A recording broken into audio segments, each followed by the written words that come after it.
Well, hello there, I'm Jordi from Your Dinner, and welcome to a new episode.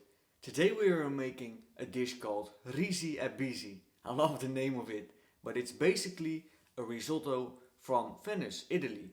It's super delicious and very easy to make as well, so let's start. First of all, you have to let your knife do some work.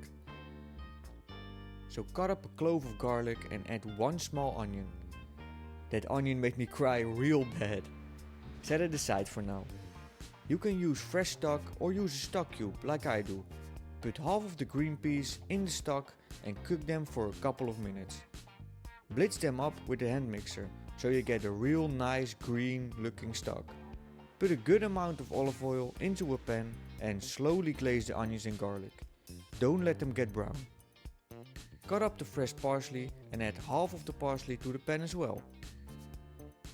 Now add all of the rice and fry until the rice gets a bit translucent. Lastly, add the remaining green peas.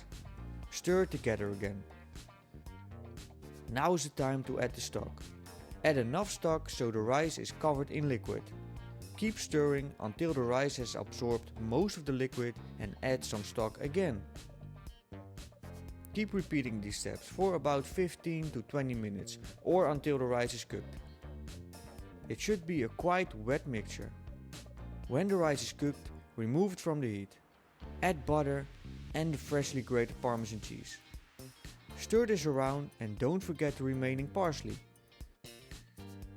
Let this sit for 5 minutes with the lid on.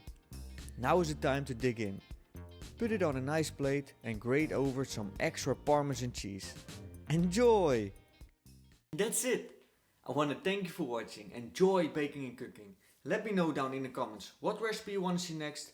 Hit the like and the subscribe button if you like this video. And of course, I see you in the next one.